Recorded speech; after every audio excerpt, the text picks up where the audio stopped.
It's Monday morning, July 8th, 2002.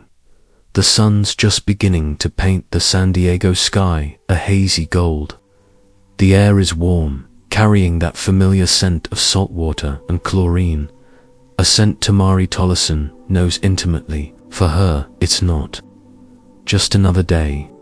It's another opportunity to connect with the magnificent creatures she's devoted her life to understanding. SeaWorld. San Diego is still quiet. Hours before, the crowds descend, but behind the scenes, a flurry of activity is underway.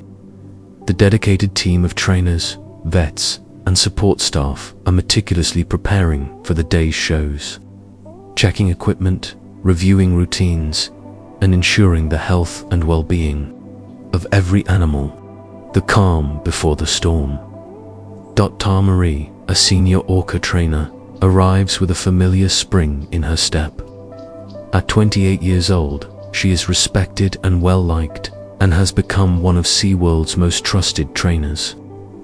She walks the same well-worn path, greeting colleagues with a warm smile.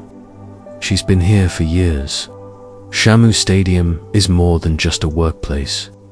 It's practically her second home. Inside the expansive back pools of Shamu Stadium, the stars of the show are already awake. Orchid and Splash, two of SeaWorld's most impressive orcas, glide through the water with their usual effortless grace. Tamarie observes them for a moment, assessing their mood, their energy. This isn't just a job for her. It's a delicate dance of understanding and trust. Today's session will be a pre-show warm-up. No crowds, no pressure, just a chance to reinforce their bond, practice basic cues, and ensure everyone is on the same page. For Tamarie, these quiet moments are invaluable. It's a time to connect with the whales on a deeper level, beyond the spectacle of the show. Let's talk a little more about Orchid. She's a 14-year-old female, born at SeaWorld. She's known for her intelligence, her quick learning abilities, and her overall responsiveness. But she's also known for a certain assertiveness, a stubborn streak that can sometimes test the boundaries. While she's always cooperative, she can be a challenge, but one that Tamarie is happy to meet. In fact, during her 14 years, Orchid has developed a reputation among the other trainers, one that Tamarie is well aware of.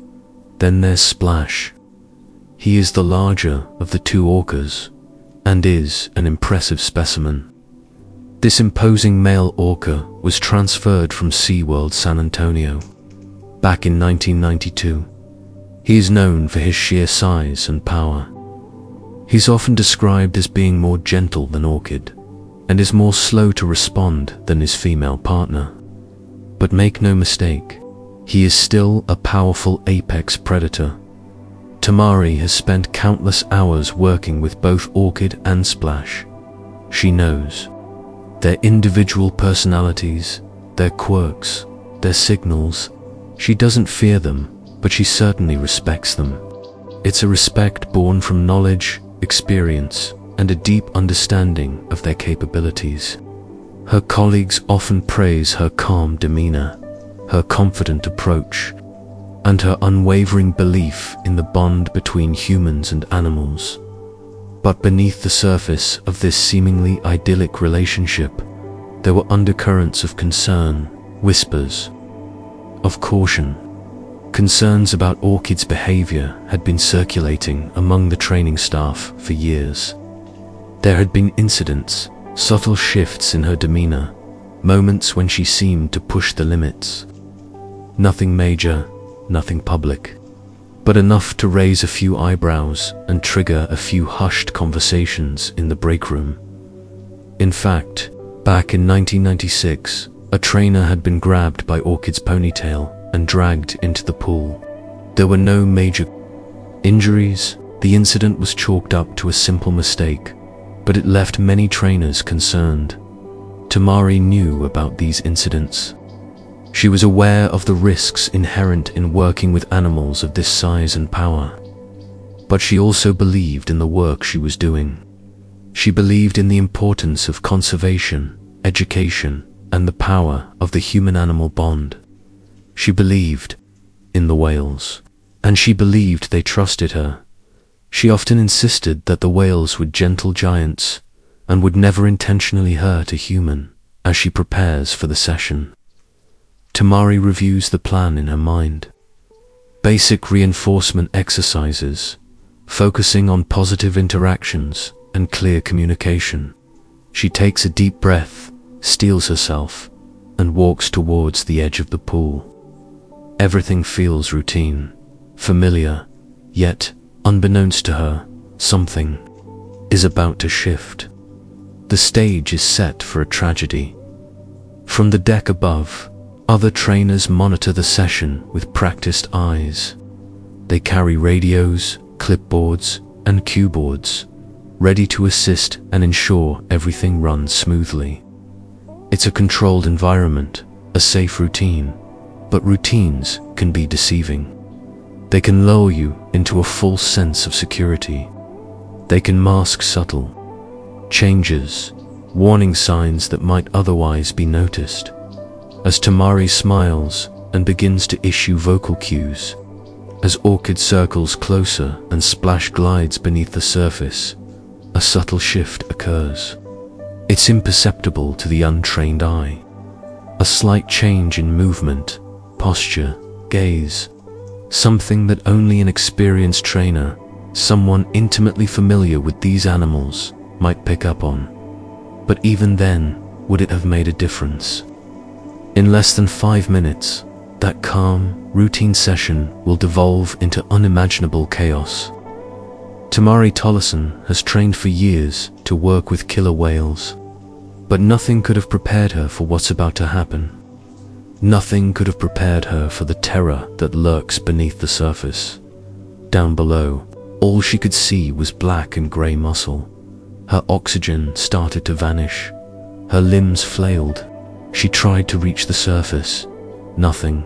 Deck trainers scrambled for distraction tools, buzzers, slaps, food lures, anything that might break the orca's grip. But the pool had become a whirlpool of chaos.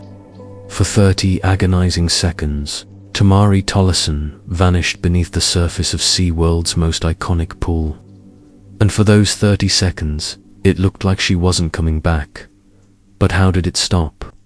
What made the whales let go? And would Tamarie survive? That answer would come, but only after one of the most terrifying moments in SeaWorld history. Below the surface of Shamu Stadium, Tamarie Tollison was running out of time.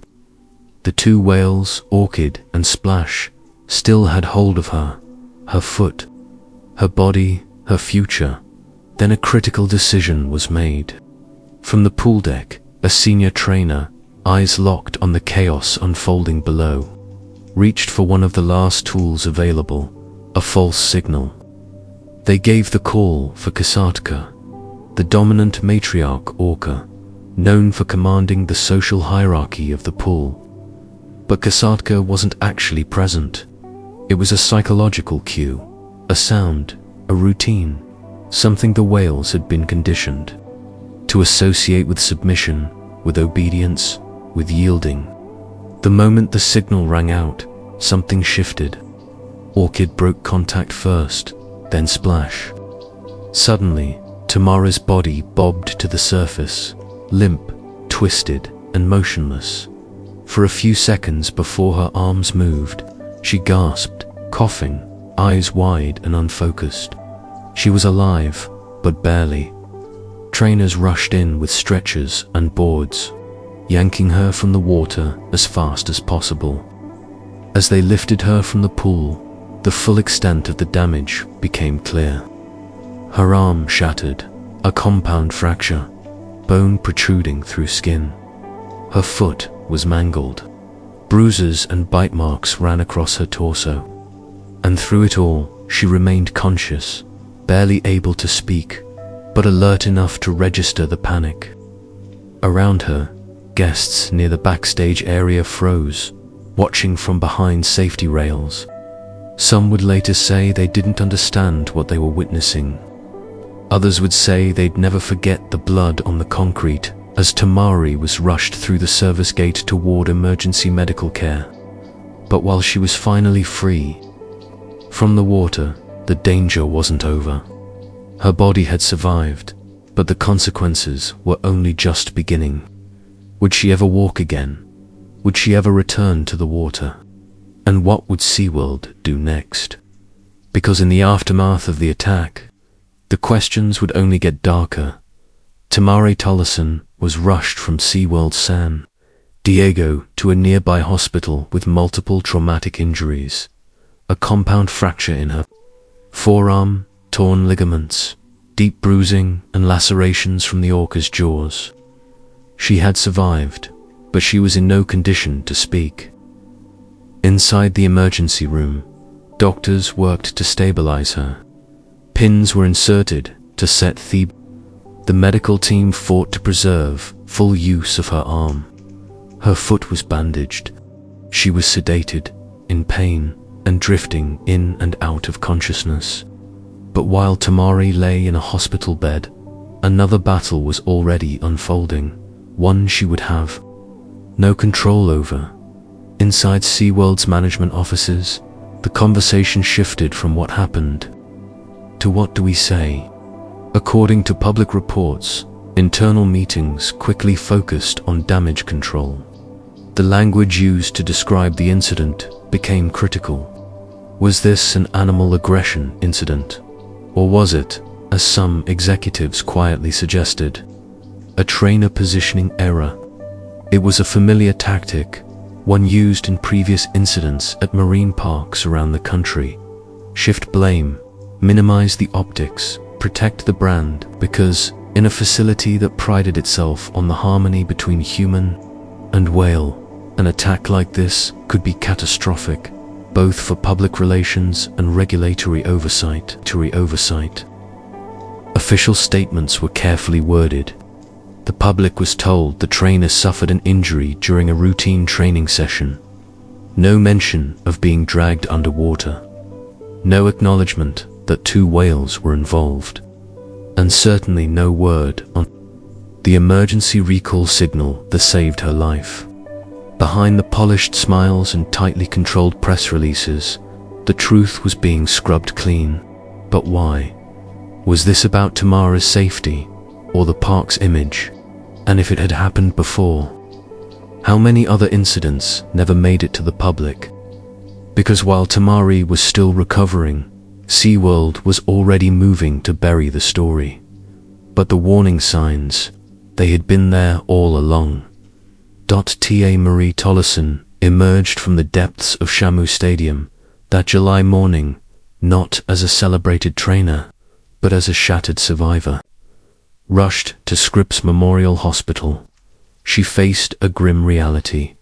A compound fracture in her left forearm, the bone visibly protruding, a mangled right foot, deep lacerations across her torso, and the invisible wounds of trauma that would linger, far longer than any physical scar. While doctors worked to piece her body back together, a different kind of repair was underway within the sterile walls of SeaWorld headquarters. Damage control became the immediate priority. The narrative had to be carefully crafted, the image meticulously protected. The words chosen, the press releases issued, all were designed to minimize the severity of the incident and shield the brand from potentially devastating fallout. Publicly, SeaWorld downplayed the attack, characterizing it as an incident during a training session. The specifics, the 2 whales, the dragging underwater, the desperate false signal, were deliberately omitted. The goal was clear: control the narrative, deflect blame, and reassure the public that Shamu Stadium remained a safe and enchanting place. But the truth, like water, has a way of seeping through cracks. As Tamarie began her long and arduous recovery, whispers about Orchid's troubling past began to surface. The incident wasn't an isolated aberration. but a culmination of red flags that had been ignored, downplayed, or outright suppressed. In 1996, Orchid had grabbed a trainer by the ponytail, dragging her into the water. No major injuries occurred, but the message was clear.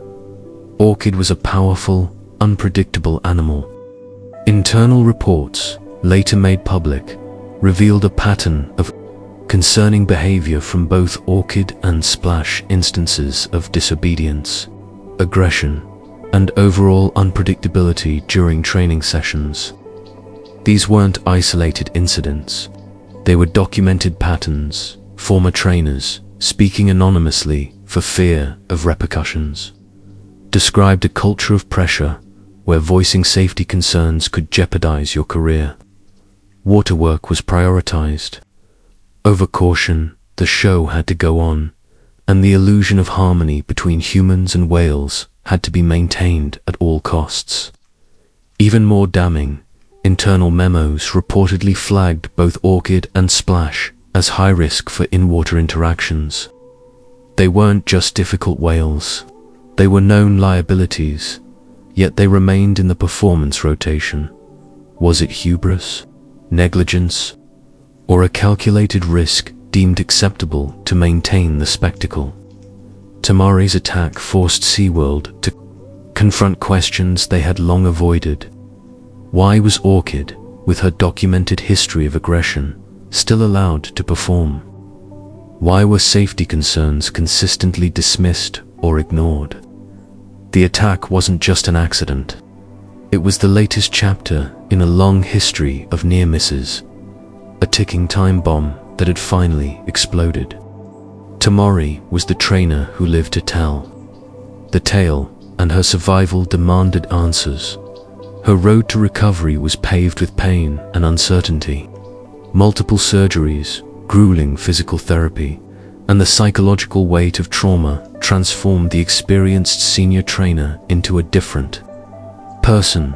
The simple acts of swimming, diving, and trusting, one second nature, now carried the burden of fear and memory. Silently, without announcement or farewell, Tamarie Tollison never returned to waterwork with Orcas.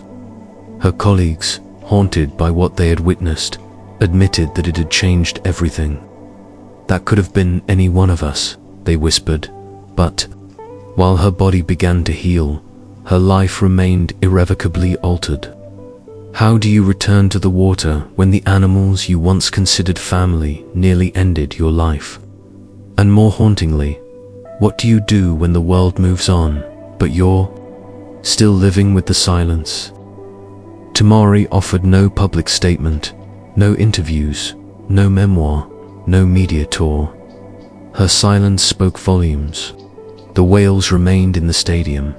The shows went on. But deep below the surface, questions still swirled. Meanwhile, the whales at the center of the incident, Orchid and Splash, continued their lives as stars of the Shamu show. Orchid, the orca who had clamped her jaws around Tamara's foot, continued performing at SeaWorld San Diego. Her name remained on the show's schedule, her routines were adjusted, but her presence never wavered. To the public, she was just another star, strong, graceful, obedient. But insiders knew the truth. SeaWorld kept Orchid in rotation despite repeated behavioral warnings. The attack on Tamarie wasn't an isolated incident, but part of a pattern of aggression that had been deliberately concealed. Splash, the second whale involved, continued training for several more years before eventually being retired due to age and health issues, not disciplinary action. His involvement in the Tamarie incident was never publicly acknowledged. The official statement released by SeaWorld was a masterpiece of carefully crafted ambiguity. There was no mention of aggression, no mention of recall signals, no mention of both whales dragging a trainer underwater for nearly half a minute. The public was simply told that nothing unusual had occurred. But behind the stadium walls, everything had changed. The whales that once inspired wonder now carried a shadow. Trainers grew more cautious, and the unspoken fear, what if it happens again, never fully disappeared. Tamarie's silence only deepened the mystery.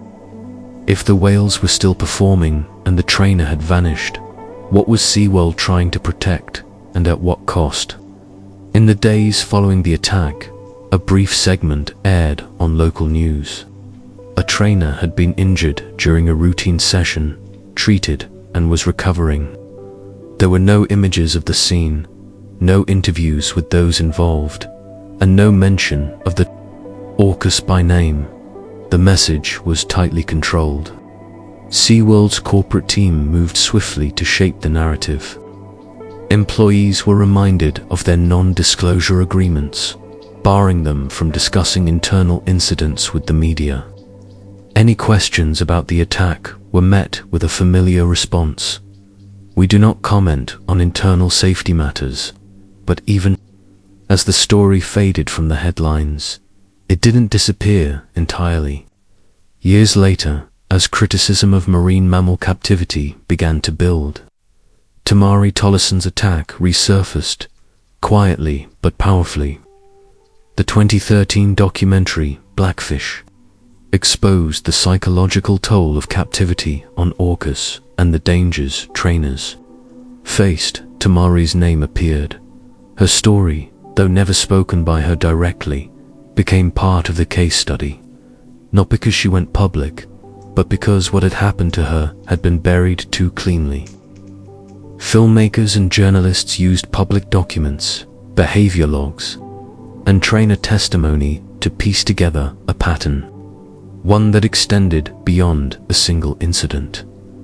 Tamarie Tollison's near-death experience wasn't an outlier. It was part of a long, painful history of SeaWorld trainers being placed in dangerous situations and told to smile through it. Her silence spoke volumes. Her absence from the stage, her name in the training logs, her injuries that day in July 2002, they helped ignite a movement. Behind every orca trick, behind every smiling trainer, was a risk no one wanted to talk about. Until now. And Tamarie's story, whether she meant it to or not, forced people to start asking, what else has been hidden? And how many more stories like hers have yet to surface?